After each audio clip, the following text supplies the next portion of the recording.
નમસ્તે. વિવેક ચૂડામણીમાં એક બહુ જ સુંદર શ્લોક છે. દુર્લભમ ત્રયમેવૈતત દેવાનુગ્રહ હેતુકમ.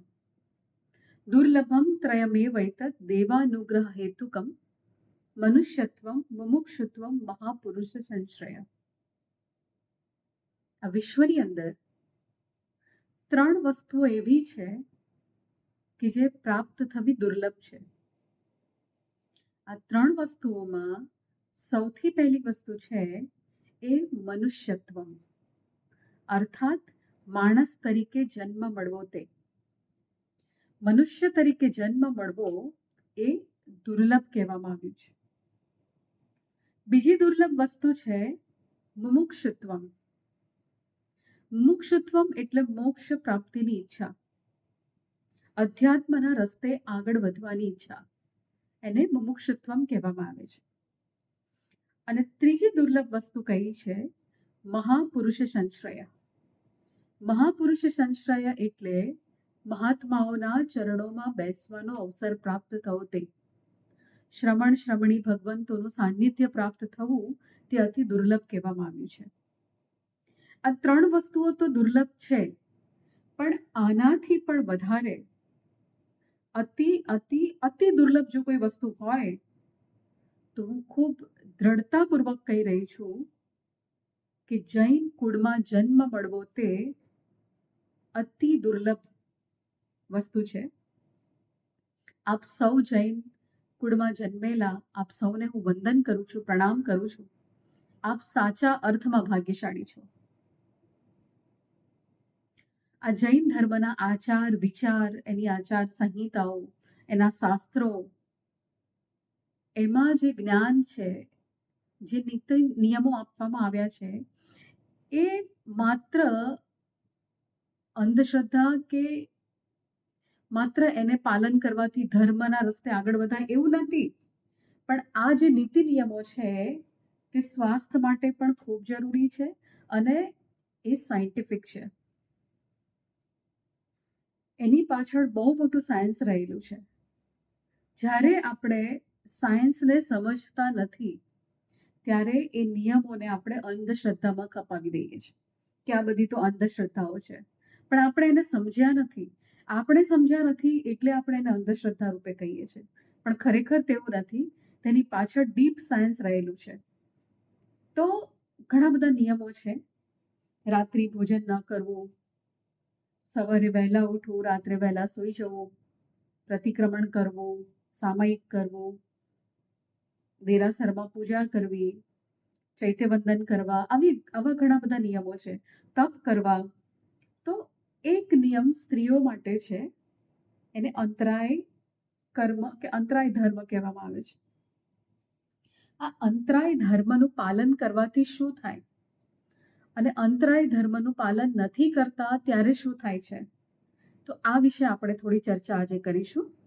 એની પાછળ પણ સાયન્સ છે. આ ધર્મએ જે નિયમો આપ્યા છે એ બધા જ નિયમો પાછળ ડીપ સાયન્સ છે. તો અંતરાય ધર્મની પાછળ પણ સાયન્સ રહેલું છે. તો આજે હું તમને એ સાયન્સ વિશે વાત કરવાની છું. માસિક ધર્મની વાત કરું તો દર મહિને આપણા શરીરમાંથી 3 દિવસ સુધી રક્ત વહે છે. આ બ્લડ જે બહાર આવે છે એને આપણે માસિક ધર્મ કહીએ છીએ.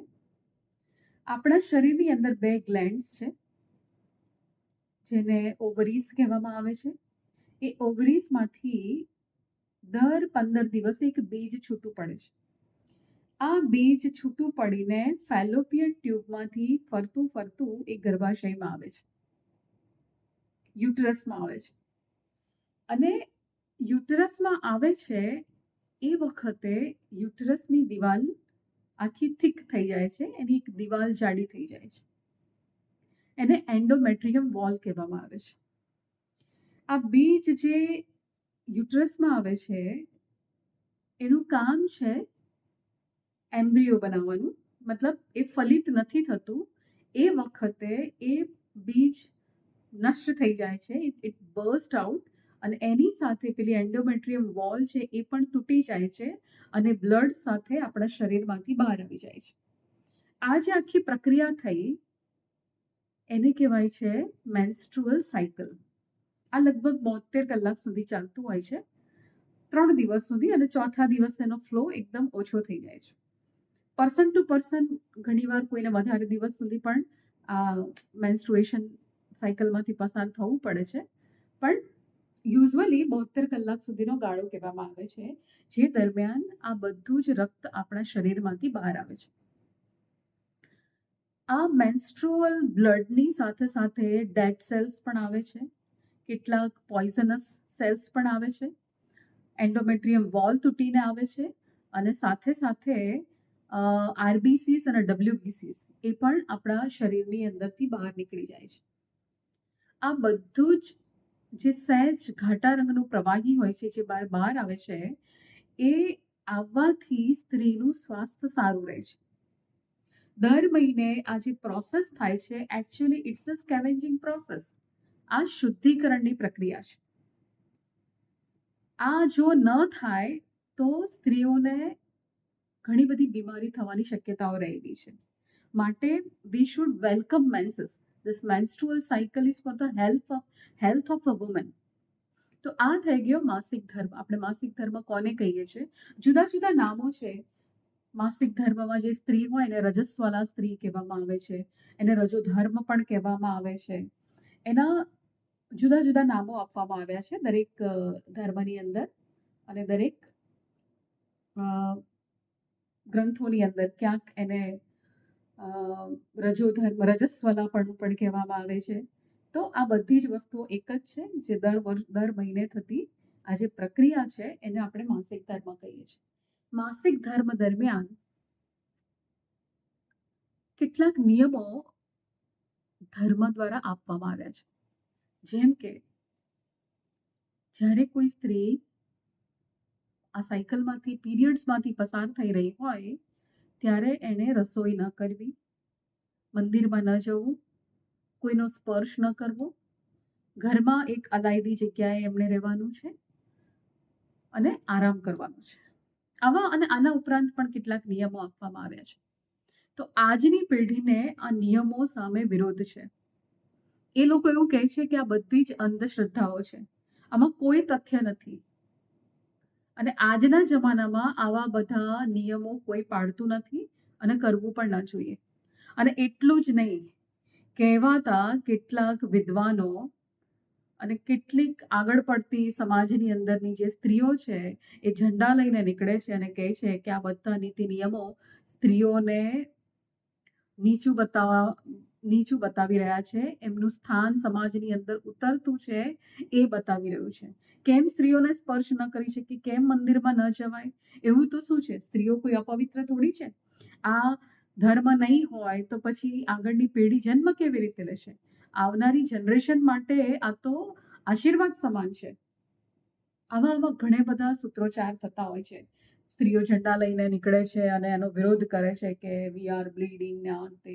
ઘણું બધું તમે જોયું હશે. માત્ર વિરોધ કરવાથી જે સત્ય છે એને આપણે દબાવી નહીં શકીએ. એની પાછળ શું સાયન્સ છે એને આપણે સમજવાનો પ્રયત્ન કરીએ તો આ નીતિ નિયમો ખરેખર બંધન નથી.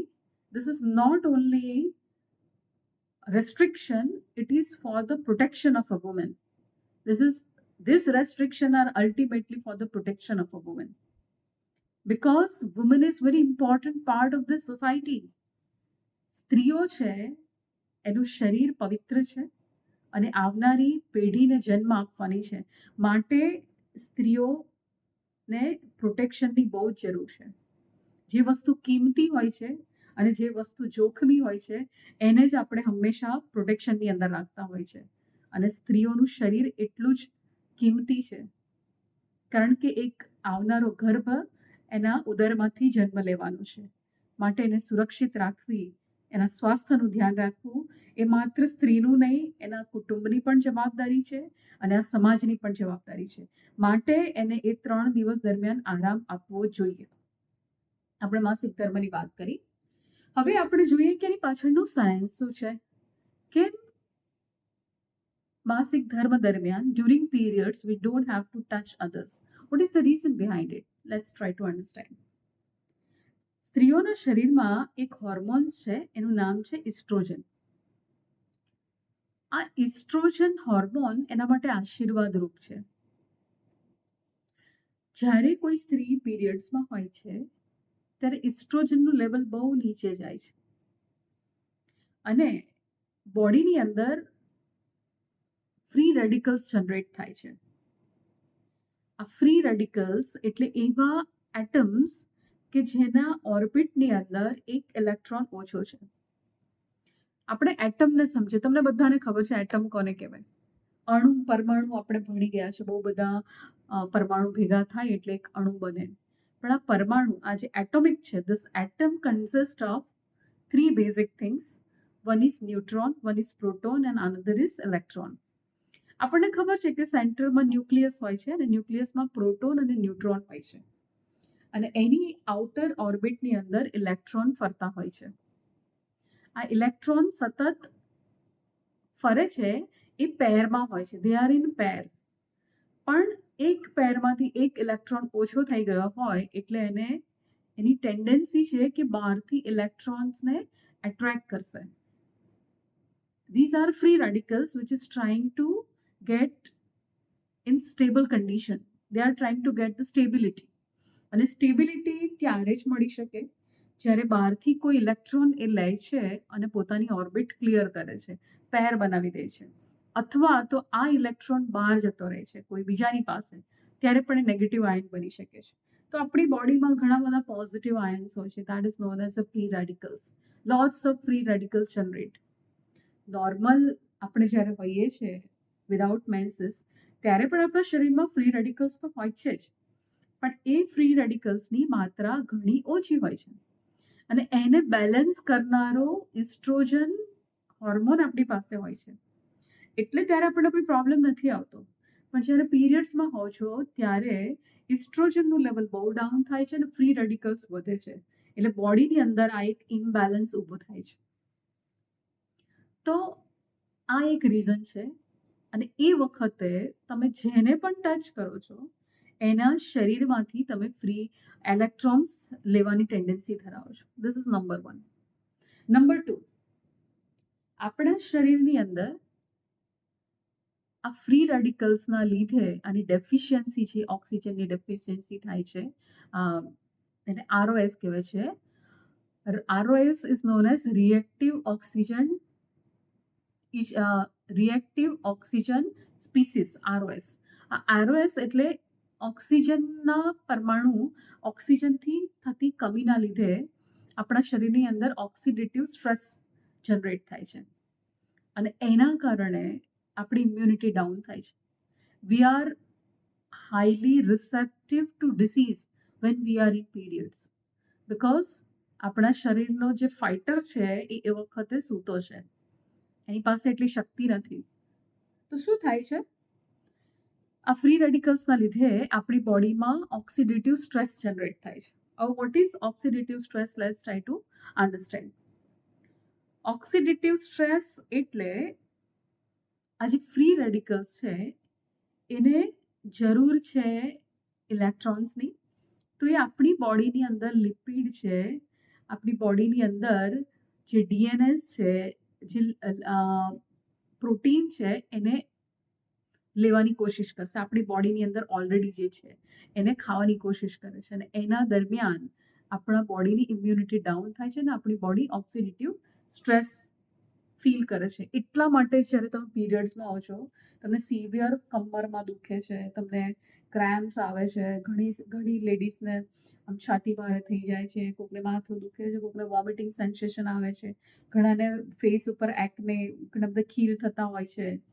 આ જુદા જુદા સિમ્ટમ્સ હોય છે. Why we are feeling all the symptoms? Because our body is passing through the oxidative stress. આ સ્ટ્રેસ આપણી બોડી ફીલ કરે છે. આ આપણે ઓલરેડી લો એનર્જીમાં છીએ અને આ વખતે જ્યારે આપણે કોઈને સ્પર્શ કરીએ છીએ ત્યારે એની બોડી પણ ઓક્સિડેટિવ સ્ટ્રેસમાં જઈ શકે છે. હું તમને મેં મારા જીવનમાં આનો પ્રયોગ કરેલો છે અને મને એના રિઝલ્ટ્સ મળેલા છે. હું બહુ ફર્મલી આ વસ્તુ કહી શકું. તમે જ્યારે પીરિયડ્સમાં હોવ અને તમારી કોઈ ફ્રેન્ડ છે કે શી ઇઝ નોર્મલ, એને અત્યારે પીરિયડ્સ નથી અને એની ડેટ હજુ બહુ વાર છે. ફોર એક્ઝામ્પલ આજે 5 તારીખ થઈ, એની ડેટ સપોઝ 15 તારીખ છે, હજુ 10 દિવસની વાર છે. તમે પીરિયડ્સમાં છો, એને તમે વારંવાર ટચ કરશો, એની સાથે રહેશો ને, there are 100% chances that she will get her period early. એની જે ડેટ છે ને એના કરતાં એને ઘણા પહેલા પીરિયડ્સ આવી જશે. આ એક્સપેરિમેન્ટલી પ્રૂવડ છે. Y? Because when we are touching her, her body also goes to oxidative stress. આ ઇમ્બેલેન્સ ક્રિએટ કરે છે. માટે એવું કીધું છે કે જ્યારે તમે પીરિયડ્સમાં હો, don't try two touch others. આટલું જ નહીં, પીરિયડ દરમિયાન કેટલા બધા એક્સપેરિમેન્ટથી પ્રૂવ થયું છે કે તુલસીના છોડને તમે સ્પર્શ કરો છો ત્યારે એનો છોડ પણ મુરઝાઈ જાય છે. તમે 4-5 વાર જઈને when you have a first day period, second day period, try to touch it, and that is a very sensitive plant. That basil plant would try to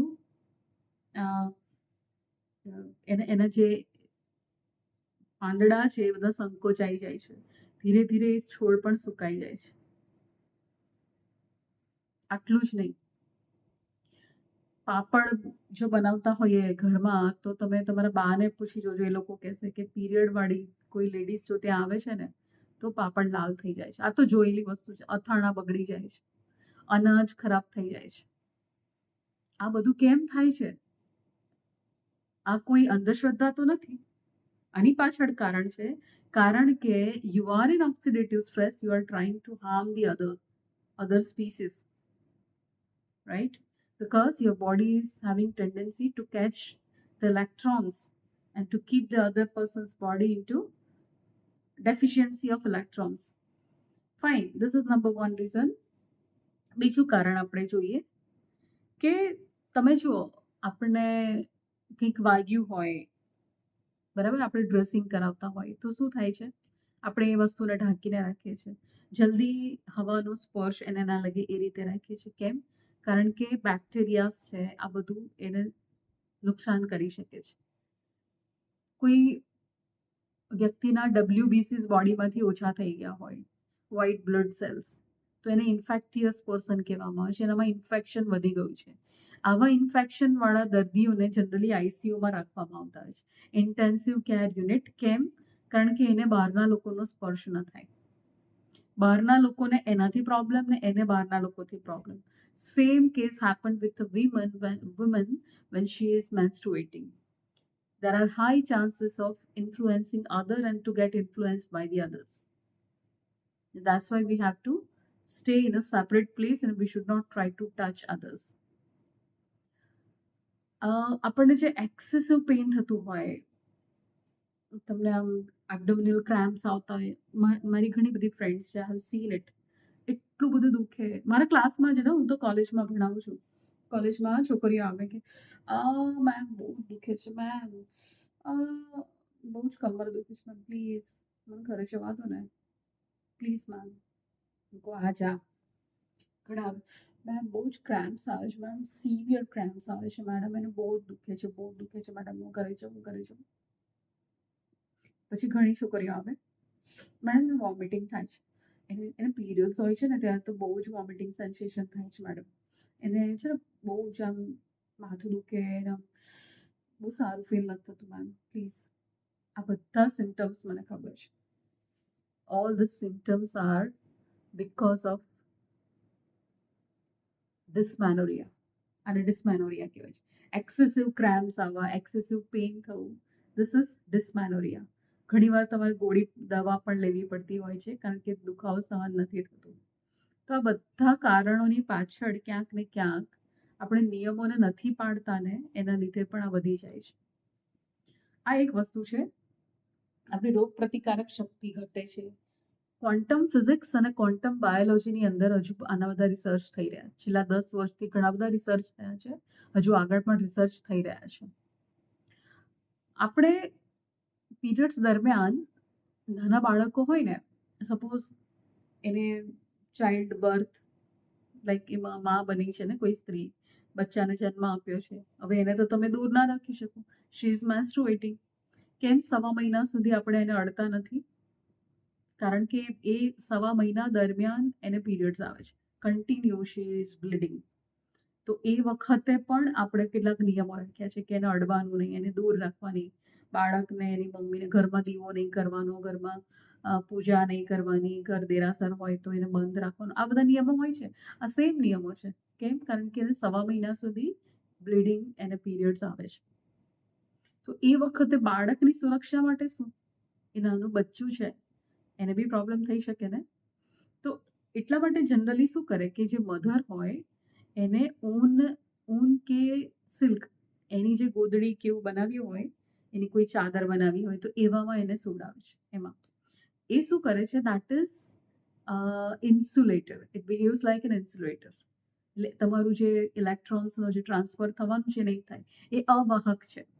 there will be no electron transfer. અને બીજું, જે પેલું બાળક છે એને આપણે generally cover કરીને રાખ્યું હોય છે. એને મોસ્ટલી એને ઊનના કપડાં પહેરાવીએ, શિયાળો હોય તો ઊનને બધું પહેરાવતા હોઈએ છીએ, અને એના સિવાય પણ એવા કપડાં પહેરાવીએ કે જે ઇલેક્ટ્રોન્સને જલ્દી કેચ ના કરે. તો આ રીતે આપણે જેટલું બની શકીએ એટલું આપણે પ્રોટેક્ટ કરવાની કોશિશ કરીએ છીએ. આવું કરતા હતા એની પાછળ આ કારણ હતું. ગામડાની અંદર તો સિલ્કને આવું બધું પોસાય નહીં એ લોકોને, એટલે એ લોકો શું કરે, શણના કોથળા હોય. પહેલાના જમાનામાં બધું અનાજ કોથળામાં ભરીને આવતું, શણ કહેવાતું એને. તો એ શણના કોથળાઓને સીવીને એ લોકો ગોદડી બોલે એ લોકો, એને એવું બનાવે ને પછી એમાં જે પીરિયડ્સ વાળી ફિમેલ હોય એને એમાં આપણે રેસ્ટ કરાવતા. તો આ બધા નિયમોની પાછળ સાયન્સ હતું. એનાથી એને પ્રોટેક્શન મળતું હતું. હમણાં પણ ઘણા બધા એક્સપેરિમેન્ટ થઈ રહ્યા છે થર્મોસ્કેનર દ્વારા. યુનિવર્સલ થર્મોસ્કેનર આવું એક સ્કેનર છે, એના દ્વારા સ્ત્રીઓની આ જે ઉર્જા છે, જે આભા છે, જે ઓરા છે, એના કેટલા બધા ઇમેજીસ લેવામાં આવી છે ને એનું પણ એનાલિસિસ કરવામાં આવ્યું છે કે કેવી રીતે થાય છે એની પાછળ. હવે પ્રશ્ન એવો થાય કે બોડીની અંદર જે ઉર્જા છે, તમે ઉર્જાનું સ્તર જે હોય છે એ ખૂબ નીચે જાય છે. થર્મોડાયનેમિક્સનો નિયમ છે કે energy always flows from higher energy to lower energy. ઊંચા સ્તરથી નીચા સ્તર તરફ હંમેશા ગતિ થતી હોય. માટે સાયક્લોન આવતા હોય છે. કેમ સાયક્લોન આવે છે? વાવાઝોડા કેમ આવે છે? કોઈ એક જગ્યાએ પ્રેશર બહુ જ હાઈ છે અને બીજી જગ્યાએ પ્રેશર એકદમ ડાઉન ગયું છે. So there is a tendency of moving from high pressure to low pressure, અને એના કારણે સાયક્લોન આવતું હોય છે. તો આ વખતે સ્ત્રીઓની ઉર્જાનું લેવલ બહુ નીચે હોય છે, અને એના કારણે પણ તમે બીજું આપણને રેસ્ટ્રિક્ટ કરવામાં આવે છે કે ટેમ્પલમાં નહીં જવાનું કે દેરાસરમાં નહીં જવાનું. તો કેમ નહીં જવાનું? એનાથી શું થાય? તમે માનો છો કે દેરાસરની અંદર જે પ્રતિમા છે અને બહાર જે કોઈ કારીગર પ્રતિમા બનાવતા હોય, બંનેમાં ફર્ક છે? Yes or no? યસ, બંનેમાં ફર્ક છે. શું ફર્ક છે? બહાર જે પ્રતિમા છે એ પ્રતિમામાં હજુ પ્રાણ પ્રતિષ્ઠા નથી થઈ, અને દેરાસરની અંદર જે ભગવાન બેઠા છે એમાં પ્રાણ પ્રતિષ્ઠા કરવામાં આવી છે. ઘણી બધી પૂજા વિધિ કરવામાં આવી છે. એ જીવંત ભગવાન છે. એ આપણી પ્રાર્થનાઓ સાંભળે છે, એની અંદર પ્રાણ છે, ઉર્જા છે. માટે મંદિરની ઉર્જાનું લેવલ બહુ હાઈ હોય છે. આપણા શરીરની અંદર 7 ચક્રો હોય છે, આને કહેવાય સહસ્ત્રાધાર ચક્ર. આ છે આજ્ઞા ચક્ર, આ છે વિશુદ્ધ ચક્ર, આ છે અનાહત ચક્ર, અહીંયા છે સ્વાધિષ્ઠાન ચક્ર, પછી મણિપુર ચક્ર, મૂલાધાર ચક્ર. આ બધા 7 ચક્રો છે. જ્યારે આપણે મંદિરમાં જઈએ છીએ તો તમે મને કહો કે કેટલા લોકોને એવો વિચાર આવે કે હું કોઈનું ખૂન કરી નાખું? ક્યારે કોઈ વ્યક્તિ છરો લઈને ચપ્પુ લઈને ગયો છે મંદિરમાં કોઈનું ખૂન કરવા માટે? આપણેની વાત કરીએ છીએ, જનરલ નોર્મલ લોકોની વાત કરીએ છીએ. કોઈ ચોર ડાકુ છુપાઈ ગયો હોય મંદિરમાં, દેટ ઇઝ ડિફરન્ટ થિંગ. પણ ક્યારે તમે એવું જોયું કે મંદિરની અંદર કોઈ સવારમાં પૂજાના કપડાં પહેરીને અંદર છરી લઈને જઈને એને ગોચી જ કાઢવા જાય તો આવે? તો એવા વિચાર આવે છે? નથી આવતા ને. કેમ? કારણ કે મંદિરની ઉર્જાનું લેવલ બહુ હાઈ છે. જ્યારે આપણે મંદિરમાં જઈએ છીએ આપણું આજ્ઞા ચક્ર એક્ટિવેટ થાય છે, આપણું સહસ્ત્રાધાર ચક્ર ઈશ્વર સાથે કનેક્ટ થાય છે, આપણું વિશુદ્ધ ચક્ર એક્ટિવેટ થાય છે. કેટલા લોકો મંદિરમાં જઈને અપશબ્દો બોલે છે? એ પુરુષો જે વાતે વાતે અપશબ્દો બોલતા હોય છે, અને એની વાત કરું તો સુરત ને નવસારી બાજુ રેશિયો થોડો વધારે છે અમારા બાજુ કરતા. એક એક વાક્યમાં 3-3 આવે. કેટલા લોકો મંદિરમાં જઈને એવું બોલે છે મને કહો? કેટલા લોકો બોલે છે? મને આવડતી નથી હો, મને ખબર છે, પણ મારાથી એવું બોલાતું નથી. કેટલા લોકો જેને અંદર જઈને અપશબ્દો બોલે છે? નથી બોલતા ને. અબ્યુઝિવ વર્ડ્સ બોલીએ છીએ આપણે મંદિરમાં, કેમ નથી બોલતા? આપણું આ વિશુદ્ધ ચક્ર છે, આપણી વાણી પવિત્ર થાય છે. આપણે ભગવાનના સ્તવનો ગાઈએ છીએ, પૂજાના મંત્રો, સ્તુતિઓ, આ બધું કહીએ છીએ. આ બધું ઈશ્વર સાથેનો એક સંવાદ છે, અને ઈશ્વર સાથે જ્યારે આપણે સંવાદ કરતા હોય ત્યારે આપણી વાણી સંયમમાં હોય છે. આ ઇન્ડિકેટ કરે છે કે આપણું આ જે વિશુદ્ધ ચક્ર છે એ એક્ટિવેટ હોય છે. આ ઉપરના ચક્રો ગતિમાન થાય છે. આપણે આંખ બંધ કરીને, તમે પેલું શું કરો છો, કાવસગમાં ઊભા રહો છો, પછી બેસીને ચૈત્યવંદન કરો છો, સાથીઓ કરો છો, બરાબર? આ બધું કરો છો ત્યારે શું હોય છે? તમે તમારી દ્રષ્ટિથી ભગવાનને જુઓ છો. આજ્ઞા ચક્ર આંખ બંધ કરીને પણ તમે કેટલાક સ્ત્રોત મંત્ર જાપ ને એ બધું કરતા હોવ છો. તો this is called activation of આજ્ઞા ચક્ર. તમે આંખ બંધ કરીને ભગવાન આપણા હૃદયની અંદર બિરાજમાન છે એવી ભાવનાઓ કરતા હોઈએ છીએ, ભાવના ભણતા હોઈએ છીએ. આ શું છે? આ હૃદય ચક્ર, આ હાર્ટ ચક્ર, વિશુદ્ધ તમારું અનાહત ચક્ર આ એક્ટિવેટ થાય છે. માટે મંદિરની ઉર્જાનું ક્ષેત્ર બહુ ઊંચું છે. અને જ્યારે તમે પીરિયડ્સમાં હો છો ને ત્યારે તમારું સ્વાધિષ્ઠાન ચક્ર, તમારું મૂલાધાર ચક્ર, તમારું મણિપુર ચક્ર, આ બધા ચક્રો એક્ટિવેટ હોય છે. મતલબ કે ઉર્જાનું લેવલ નીચે છે. જ્યારે તમે ટેમ્પલમાં જાઓ છો, દેરાસરમાં જાઓ છો, ત્યારે ઉપરની ઉર્જા અને નીચેની ઉર્જા વચ્ચે ઇમ્બેલેન્સ જનરેટ થાય છે, અને આ ઇમ્બેલેન્સના લીધે તમારું સ્વાસ્થ્ય જોખમમાં આવે છે. કેટલા બધા એક્સપેરિમેન્ટ્સથી પ્રૂવ થયું છે કે જ્યારે સ્ત્રીઓ મેન્સીસમાં હોય અને ટેમ્પલમાં જાય છે ત્યારે જે બ્લડ નીચે જવું જોઈએ એ બ્લડ ઉપર જાય છે, અને હાર્ટમાં પણ ગયું છે અને લંગ્સમાં પણ ગયું છે. આવા કેટલા બધા એક્સપેરિમેન્ટ્સ થ્રુ એ લોકોને એવિડન્સીસ મળ્યા છે. બીજી વસ્તુ કે જ્યારે એટલા માટે આપણે મંદિરમાં ન જવું જોઈએ. બીજું કારણ એવું છે કે જ્યારે આપણે મંદિરમાં જઈએ ને તો સ્વચ્છ થઈને જઈએ છીએ, હે ને? પૂજાના કપડાં જુદા હોય છે, આપણા શરીરને આપણે સ્વચ્છ કરીને જઈએ છીએ, જેથી કરીને ભગવાનની પાસે જઈએ ત્યારે શુદ્ધ મનથી અને શુદ્ધ વસ્ત્રો સાથે આપણે જઈએ. તમે જ્યારે તમે દેરાસરમાં જાઓ ત્યારે આપણા શરીરમાંથી તો રક્ત વહી જ રહ્યું છે જ્યારે તમે પીરિયડ્સમાં હો છો.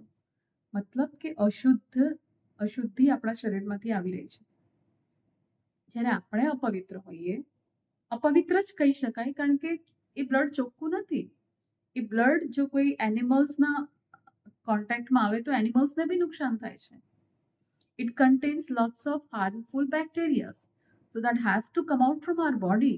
And when it is coming out of your body and when we are entering to the temple, we are spoiling the good aura of temple, number one. And number two, we are not supposed to touch the God because we are not clean. બરાબર છે? આપણે અસ્વચ્છ છીએ એ અવસ્થાની અંદર.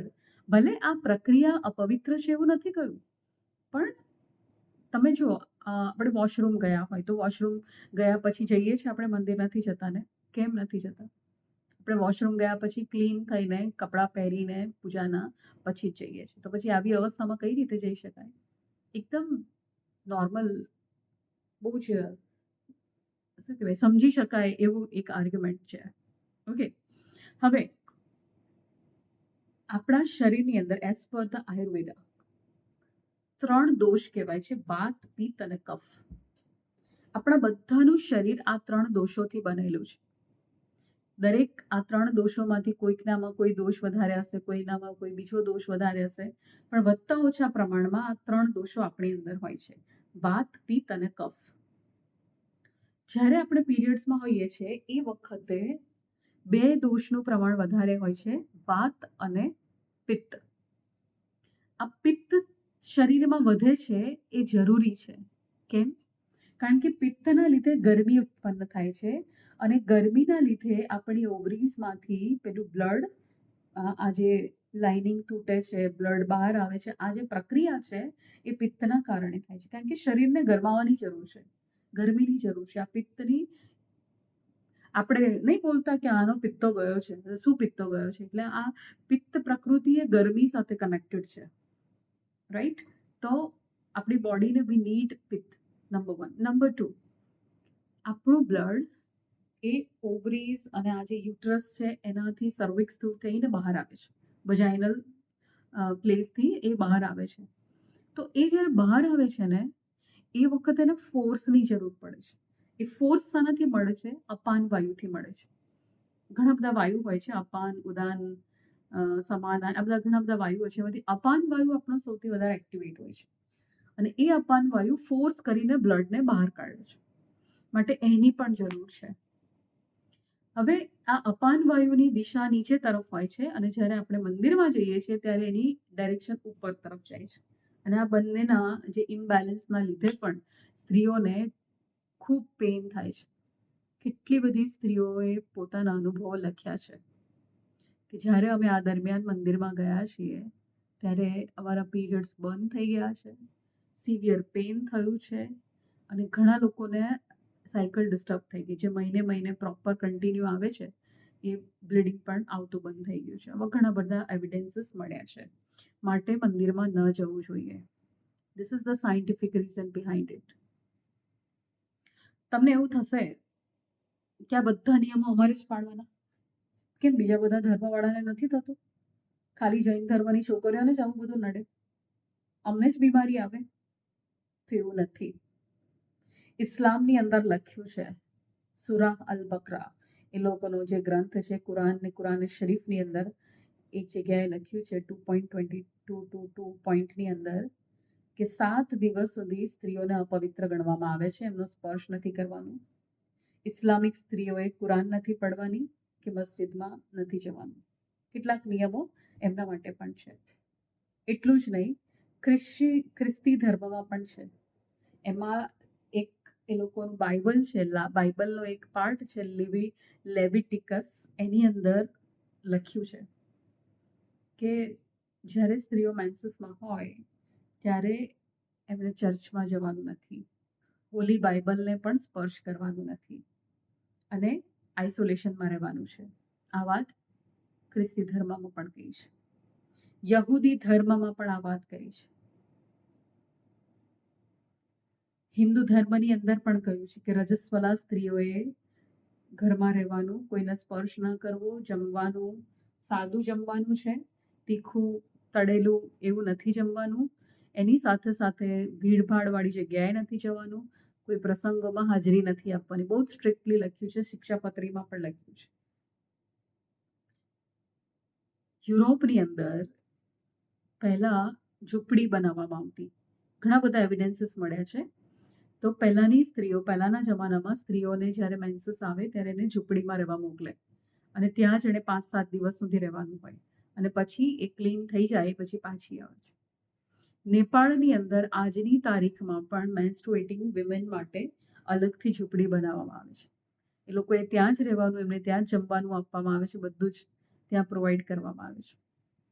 એ લોકો nature સાથે રહે છે. ફ્રાન્સની અંદર એવો નિયમ છે કે જ્યારે કોઈ સ્ત્રી રજસ્વલા હોય એ દરમિયાન એણે વાઇનરીઝ ફેક્ટરીમાં નથી જવાનું, આથો લાવતી કોઈ પણ પ્રક્રિયામાં ભાગ નથી લેવાનો. રેશમનો ઉછેર કરતા હોય એ લોકો, સિલ્ક મટીરિયલ બનાવતા હોય તો રેશમના કીડાઓ આવી સ્ત્રીઓના સ્પર્શથી મરી જાય છે, મૃત્યુ પામે છે, માટે ત્યાં પણ જવાની મનાઈ કરવામાં આવી છે. કેટલી બધી ચીઝ ફેક્ટરીઝની અંદર પણ ના પાડી છે. જેટલી પણ બેકરી આઇટમ્સ બનતી હોય બધી જગ્યાએ ફ્રાન્સમાં બેન કરવામાં આવ્યું છે કે સ્ત્રીઓએ ત્યાં નથી જવાનું. આ ઉપરાંત પણ કેટલા બધા ફિલિપાઇન્સની અંદરના નિયમો અલગ છે.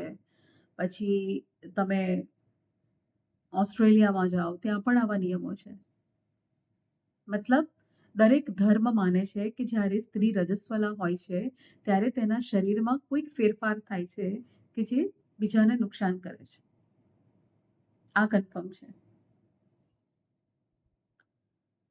હવે આપણે સેનિટરી પેડ્સની વાત કરીએ. આપણે ત્યાં હમણાં તો પેડમેન નામનું એક મૂવી પણ આવ્યું હતું. એમાં એ પુરુષ કેટલી બધી લડત આપી કે સ્ત્રીઓના સ્વાસ્થ્યને નુકસાન થાય છે. कपड़ा महावरी के दरमियान जीन्स कपड़ा यूज करने से ऐसा होता है वैसा होता है. કેટલા બધા નિયમોની એને વાત કરી છે પેડમેન. મેં તો નથી જોયું પણ મેં એવું સાંભળ્યું છે. પણ તમે ટીવી જુઓ ને તો દર 4 મિનિટે 5 મિનિટે એક સેનિટરી પેડની એડ આવતી હોય છે. અને આ એડ વિસ્પરની એડ હોય, સ્ટે ફ્રીની એડ હોય કે કોઈ બીજી કંપનીની એડ હોય, એ જે પેડ્સ હોય છે ને એ બન્યા હોય છે પ્લાસ્ટિકમાંથી. અને એમાં એવું કેમિકલ હોય છે કે જે બ્લડને થિક કરી નાખે છે અને જામ કરી રહે છે. અને ઉપર પણ પ્લાસ્ટિકનું પાતળું લેયર હોય છે અને નીચે પણ લેયર હોય છે. મતલબ કે આ જે સેનિટરી પેડ છે ઇટ ઇઝ ટોટલી નોન બ્રીધેબલ. એમાંથી હવાની અવર જવર થતી નથી. અને બીજું ઇટ ઇઝ નોટ એરી. અને બીજું કે આ જે પાતળું પ્લાસ્ટિકનું લેયર છે એ સ્ત્રીઓના વજાઇનલ પાર્ટ્સની અંદર એબ્ઝોર્બ થાય છે અને એના કારણે એનું પીએચ બેલેન્સ ડિસ્ટર્બ થઈ જાય છે. આ પીએચ બેલેન્સ ડિસ્ટર્બ થાય એટલે કેટલી બધી બીમારી, રેશિસ થવા, પીરિયડ્સને ઇરેગ્યુલર થવા, પછી ઇચિંગ પ્રોબ્લેમ થવું, વ્હાઇટ ડિસ્ચાર્જના પ્રોબ્લેમ થવા, આ બધા જ પ્રોબ્લેમ સેનિટરી પેડ્સના લીધે આવતા હોય છે. તો તમને એવું થશે કે સેનિટરી પેડ ના યુઝ કરીએ તો શું યુઝ કરીએ? તમે એ પ્રશ્ન મારા સાહેબને પૂછી શકશો.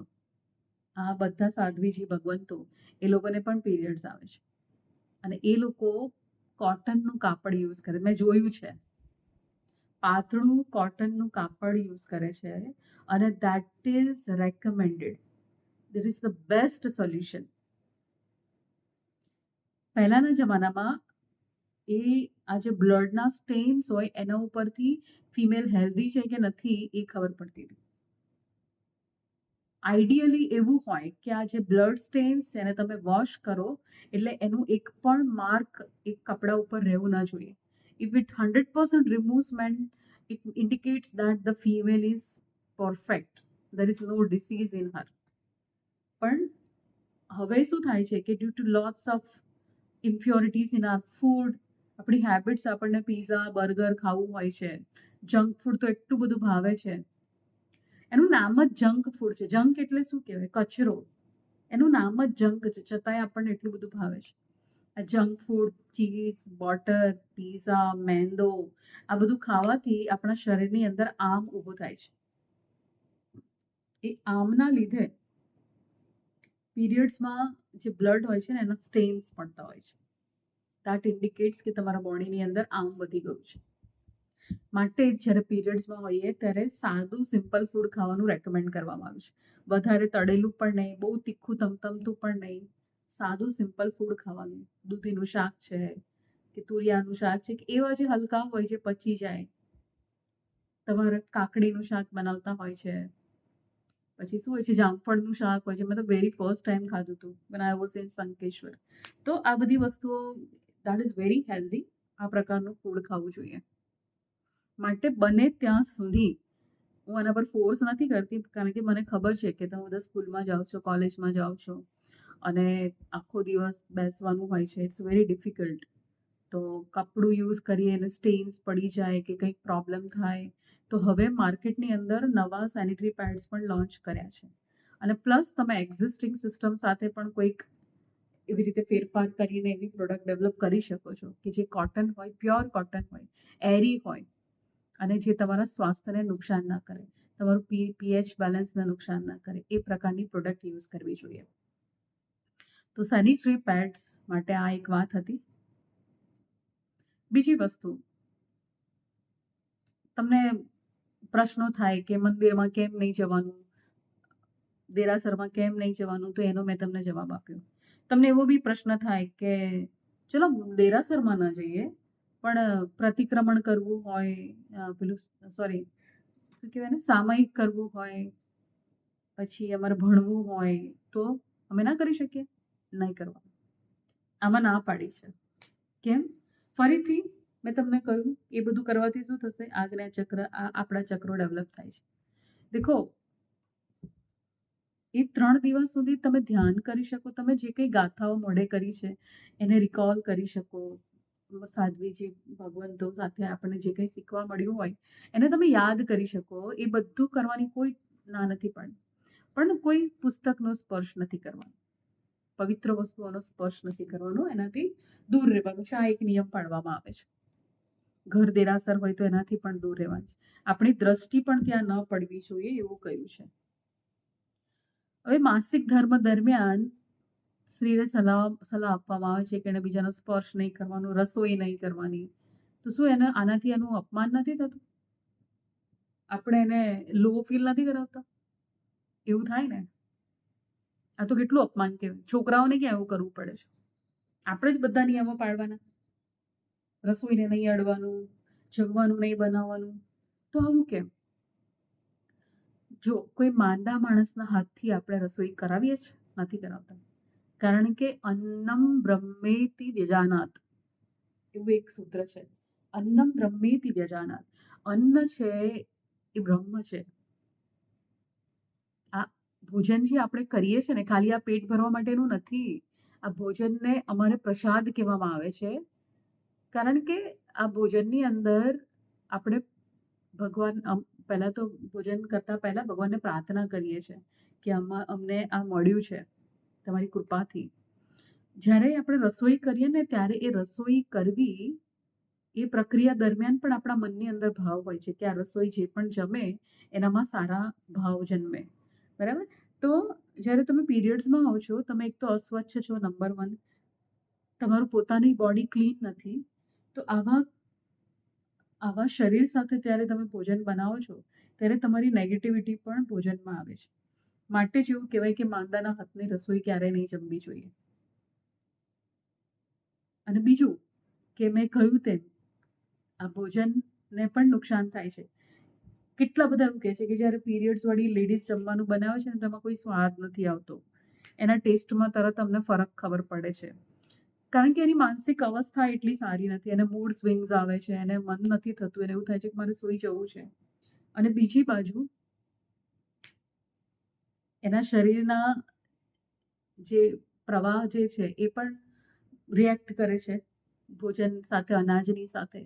માટે રસોઈ ન કરવી જોઈએ. હવે તમને એવો પ્રશ્ન થાય કે ક્યારે આપણે કેટલા દિવસ સુધી એકાંતમાં રહેવાનું, એકલા રહેવાનું, આઇસોલેશનમાં રહેવાનું? તો 72 કલાક સુધી આઇસોલેશનમાં રહેવાનું છે. કારણ કે ત્યાં સુધી આપણને બ્લીડિંગ આવે છે. ચોથા દિવસે માથું ધોઈ કાઢવાનું. માથું ધોઈ સ્વચ્છ થઈ અને પછી તમે અડી શકો છો, રસોઈ કરી શકો છો. અને જ્યારે 100% બ્લીડિંગ બંધ થઈ જાય પછી તમે પૂજા કરી શકો છો. માસિક ધર્મવાળી સ્ત્રીએ રોજિંદી પ્રવૃત્તિઓ કેવી રીતે કરવી? જ્યારે તે ઘરમાં માત્ર તે જ રસોઈ કરી શકે એવી સ્થિતિમાં શું કરવાનું? ઘણા બધા ઓપ્શન્સ છે. આપણે વગર કારણે ઝોમેટો અને સ્વિગી કરતા હોઈએ છીએ, પણ જ્યારે ખરેખર જરૂર હોય છે ત્યારે આપણે કશું નથી કરતા. તમારા કોઈ મિત્ર હોય તો એની તમે મદદ લઈ શકો. અરે કોઈ બીજી લેડીઝ હોય તો એ તમને બનાવી શકે ઘરમાં. એટલે તો સંયુક્ત કુટુંબમાં રહેવાની પ્રથા હતી કે એક સ્ત્રી રજસ્વલા હોય તો બીજી બધી સ્ત્રીઓ ઘર સંભાળી લે. સાસુમાં હોય ને તેવા ટાઈમે તો સાસુમાં પણ નાની પાડે, એ પણ કરી લે. પણ આપણે જેમ જેમ અલગ રહેતા થયા તેમ તેમ ઘણી બધી સમસ્યાઓને પણ આપણે જાતે જ ઇન્વાઇટ કરી છે. તો દેરાસરમાં ઘણી ભોજન શાળાઓ હોય છે, એમાંથી તમે ટિફિન મંગાવી શકો, કોઈને રિક્વેસ્ટ કરી શકો, અથવા ભાઈઓ હોય તો એટલા 2-3 દિવસ સાદું ખીચડીને એવું કંઈક બનાવીને ખવડાવી શકે ઘરમાં, એ કરી શકાય. અથવા તમે બહારથી કોઈ સારી જગ્યાએથી જ્યાં સાત્વિક ભોજન મળતું હોય તમે ટિફિન બંધાવી શકો. ઘણા બધા ઓપ્શન્સ છે. એવો નિયમ બનાવી દો કે જ્યારે પીરિયડ્સમાં હોય ને ત્યારે જ આપણે બહારથી જમવાનું લાવવાનું, બાકી નહીં લાવવાનું. તો તમને એ વખતે બ્રેક પણ મળી જશે. ભોજનમાં પણ જુદી રીતે જમવામાં પણ બ્રેક મળી શકશે. તો આ કરી શકાય. ઘણા બધું જેને કરવું હોય એ બધું જ કરી શકે છે. ઘરમાં મંદિર હોય તો શું કરવાનું? મેં કહ્યું તેમ પડદો રાખી દો, એ તરફ દ્રષ્ટિ ના જવી જોઈએ, બંધ કરી દો. એટલા દિવસ સુધી પૂજા તમારે નથી કરવાની, પ્રતિક્રમણ નથી શું કહેવાય, સામયિક નથી કરવાનું. આ બધી ક્રિયાઓથી આપણે દૂર રહેવું જોઈએ. એવું કેમ છે કે પુરુષ અને સ્ત્રીઓને સમાન દ્રષ્ટિથી નથી જોવામાં આવતી? બહુ મોટો પ્રશ્ન છે. આજકાલ છોકરીઓ છોકરાઓ જેવી થવા લાગી છે અને છોકરાઓ છોકરીઓ જેવા થવા લાગે. મારા ક્લાસમાં હું જોઉં છું, હમણાં એક છોકરો આવ્યો, હમણાં હું એક વોશરૂમમાં જતી હતી, અમારું સ્ટાફનું વોશરૂમ છે, છોકરીઓનું, ગર્લ્સનું વોશરૂમ. તો મારી આગળ આગળ એક છોકરો, મને લાગ્યું કે આ છોકરો છે અને એ અંદર ગર્લ્સ વોશરૂમમાં ગયો. એટલે મેં વળી બૂમો પડી, એ તું અહીંયા કેમ આવ્યો? અહીંયા નથી જવાનું તારે, આ લેડીઝ વોશરૂમ છે, તને ખબર પડે છે ને? તો બીજી 2-3 સ્ટુડન્ટ મારી પાછળ હતી. મેડમ મેડમ, એ છોકરો છે એને જવા દો, અરે એ છોકરી છે એને જવા દો. અને મને જે આશ્ચર્ય થયું, તો બાપરે, આ છોકરી છે? કે હા મેડમ, એ છોકરી છે. ખબર જ નથી પડતી છોકરી છે કે છોકરો છે. એક સ્ટુડન્ટ મારો બેઠો હતો, એને માથામાં અહીંયા રિંગ ભરાવી હતી, પાછળ ઊંધો હતો. મને બહુ ખબર નહીં, મેં દૂરથી જોવા, મારું કોલેજના અનુભવો તમને કહું છું. એને પેલી રિંગ આવે ને બ્લેક કલરની, આમ ઝિગઝેગ જેવી, આમ પહેરી હતી આગળથી, અને પાછળ ચોટલી વાળી હતી, આમ આટલી લાંબી ચોટલી હતી. અને ટી શર્ટ ને જીન્સ તો છોકરીઓ પણ પહેરે છે, એટલે બહુ ખબર ના પડે. એટલે હું પાછળથી મેં એને જોયું તો મને એવું જ લાગ્યું કે કોઈ છોકરી બેઠી છે. એટલે જસ્ટ હું એને મારવા જ જતી હતી, ત્યાં મારી નજર એની દાઢી પર પડી. રરો, આ તો છોકરો છે, રરો, આ તો છોકરો છે. પછી આગળથી મને ફ્રન્ટ વ્યૂમાંથી જોયો તો અહીંયા એણે પેલું કડી જેવું આવે ને, રિંગ, શું કહેવાય, આટલી નાની, એ અહીંયા પહેરી હતી. બોલો, આ જગ્યાએ આઈબ્રોઝમાં, અહીંયા કાનમાં પહેરી હતી બંને બાજુ, અને એક અહીંયા પહેરી હતી. અહીંયા બધા કંઈ જાત જાતના ટેટુ હતા. અહીંયા બી એક ટેટુ હતું. એટલે હું એને જોયા કરું તો આ છોકરી છે છોકરો છે, શું તકલીફ શું છે? આ બધા હોર્મોન્સ આટલા બધા આઘા પાછા કેમ થઈ ગયા છે? છોકરીઓને છોકરા જેવું થવું છે, છોકરાને છોકરી જેવું થવું છે. આપણે જે છીએ ને એ જ બેસ્ટ છે. સ્ત્રીએ પોતાનું સ્ત્રીપણું જાળવી રાખવાનું છે. શું કામ આપણે પુરુષો જેવા બનવાની કોશિશ કરવાની? પુરુષ પુરુષ છે, સ્ત્રી સ્ત્રી છે. બંને પોતાના સ્થાન ને એમને પોતાની જગ્યાએ રહીને આગળ વધવાનું છે. Don't try to become somebody else. If you are a female, you should enjoy your femalehood. સ્ત્રીની અંદર જે સ્વાભાવિક ગુણો છે એને ખીલવવા જોઈએ ને. આપણે લાગણી પ્રધાન છે, આપણા હૃદયની અંદર રુજુતા છે, પ્રેમ છે, કરુણા છે, મૈત્રી છે. આ બધા આપણા સહજ ગુણો છે. કોઈના દુઃખને જોઈને પીડા અનુભવીને તરત આંખમાંથી પાણી નીકળવું, એ આપણી સંવેદનાનું સ્તર બહુ ઊંચું છે. Why should we try to become a male? અને પુરુષોએ સ્ત્રીઓ જેવું કરવાની શું જરૂર છે? તમે તમારા પુરુષત્વ જાળવી રાખો. તમારું કામ રક્ષા કરવાનું છે, કુટુંબનું ભરણ પોષણ કરવાનું છે, બૌદ્ધિક નિર્ણયો લઈને સમાજની અંદર આગળ પડતા કાર્યો કરવાનું છે, આગેવાની લેવાની છે, તો એ કામ કરો તમે. Why are you trying to become a female? એકબીજાને મદદરૂપ થવું વસ્તુ જુદી છે, પણ એકબીજાના જેવું ગેટઅપ કરીને તમે એવું બનવા જાઓ છો ને, એમાં ક્યાંક તમે તમારી નીચતા ખોવી દો છો. You are trying to lose your own identity. We should be proud on R identity, like we are a female. શું ફરક પડે છે? અને જ્યારે તમને તમારા માટે ગૌરવ નથી હોતું ને, ત્યારે તમને સતત એવું લાગે છે કે કોઈ મારું અપમાન કરી રહ્યું છે. કેમ? કારણ કે આપણને આપણા માટે પ્રાઉડ નથી. છોકરો હોય એને મમ્મી જવા દે ને, છોકરીને ના જવા દે એટલે તરત એને એવું લાગે તમે અમને અન્યાય કરો છો. તમે ભાઈને અડધી રાત્રે જવા દો છો ને મને નથી જવા દેતા, તમે મારી સાથે અન્યાય કરો છો. આ ભાઈ ગમે તે પહેરે તો ચાલે, અને હું ગમે તે પહેરું તો તમે મારી સાથે માથાકૂટ કરો છો. તમે હંમેશા મને અન્યાય કરો છો. પણ બેટા, મમ્મી પપ્પાની તમને ફિકર છે. ક્યારેક કોઈક અનાથ આશ્રમની મુલાકાત લઈને જોજો. એ લોકો તરસે છે કે કોઈ અમને ટોકે. અમારી મમ્મી આવીને અમને કહે કે બેટા તારાથી આ ન કરાય, આ ન કરાય, આમ ન ખવાય, આ ન ખવાય. કોઈક તો ટોકે. કોણ બોલવાનું હતું? મમ્મી પપ્પા નહીં કે તો કોણ કહેશે? માટે સ્ત્રી હોય કે પુરુષ, દરેકનું આ સમાજની અંદર નિશ્ચિત સ્થાન છે અને કોઈ અન્યાય નથી. જે વસ્તુ મેં પહેલાં પણ કહી, જે કિંમતી છે ને જે જોખમી છે, હંમેશા એનું જ આપણે પ્રોટેક્શન કરવાની જરૂર પડે, એને જ લોકરમાં રાખવાની જરૂર પડે.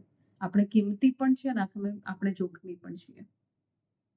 જો માસિક દરમિયાન એકલા નથી રહેતા, એકાંત ધર્મનું પાલન નથી કરવામાં આવતું, કયા પ્રકારના પાપ લાગે છે?